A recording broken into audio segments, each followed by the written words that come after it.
फरमाया कि रोज़ादार के लिए दो खुशियां हैं, एक खुशी इफ्तार के वक़्त और दूसरी खुशी रब से मुलाकात के वक़्त। एक खुशी उस वक़्त होती है जिस वक़्त अनवा अक़साम के खानों का दस्तरखान सजा होता है, रंग बरंग के मशरूबात और मुख्तलिफ अक़साम के फल दस्तरखान पर पड़े होते हैं, तो बड़ा खूबसूरत सा एक मंजर होता है।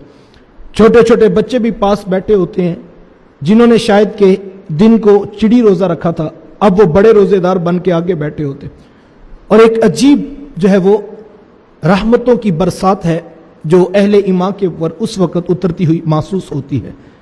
अच्छा, यहाँ पर इताअत और फर्माबरदारी का एक रंग भी देखिए कि दस्तरखान सजा है, रंग बरंग के खाने और मुख्तलिफ अक़साम के फल मौजूद हैं, भूख भी लगी है, प्यास भी लगी है, और कोई शख्स आगे हाथ बढ़ाकर एक लुकमा भी अपने मुंह में नहीं रखता। मियाँ भूख भी लगी है, प्यास भी लगी है, चीज़ें भी मुयस्सर हैं, सब कुछ सामने पड़ा हुआ है, खाते क्यों नहीं हो? तो जवाब बड़ा खूबसूरत दिया, कहता है कि अभी मेरे रब का हुक्म नहीं आया है। ये इताअत है जो इसको रोज़े ने सिखा दी। एक एक अमल करने से पहले सोचता है कि मेरे रब का हुक्म आया कि नहीं आया, और जैसे ही जो है वो हुक्म में खुदाबंदी की तरफ वो मुतवज्जे होता है और इतनी एहतियात करता है इंसान के कोई आकर कहता है कि अजान सुनकर आया हूं, तो कहता है कि ज़रा सब्र कर लो, तसल्ली कर ले, कहीं रोज़ा ज़ाया ना हो जाए। इतनी इताअत, इतनी फर्मा बरदारी। जो डट कर गुनाह करता तो वो एक सेकंड की भी नाफरमानी नहीं कर रहा।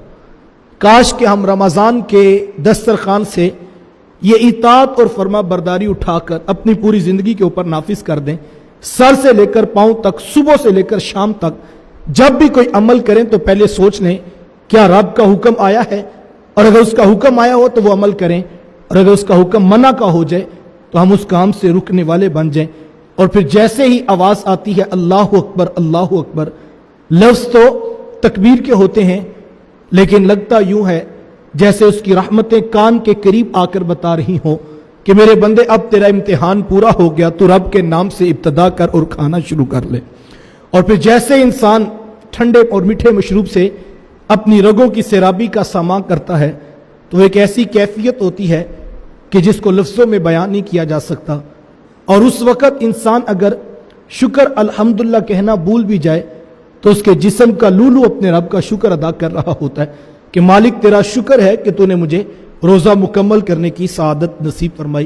तो फरमाया एक खुशी तो इफ्तार के वक़्त और दूसरी खुशी रब से मुलाकात के वक़्त। और वो खुशी क्या होगी कि मालिक अपने रुखे करम से सारे हिजाब उठा देगा और अपने बंदों को अपने दीदार की दौलत अता करेगा।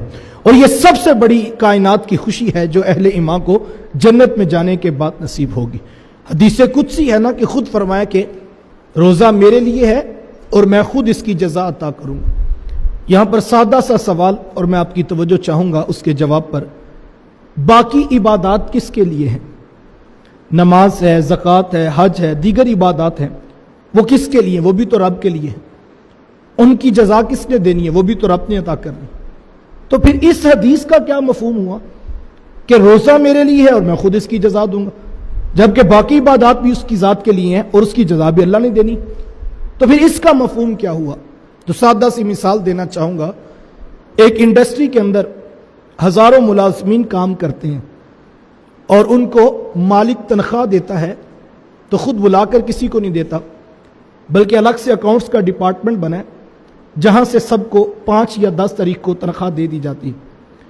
किसी को नकद पकड़ा दी जाती है, किसी के अकाउंट में ट्रांसफ़र कर दी जाती है, किसी को रिटर्न चेक दे दिया जाता है। अब इन सब को तनख्वाह कौन दे रहा है? मालिक दे रहा है, मुंशी या अकाउंटेंट तो नहीं दे रहा।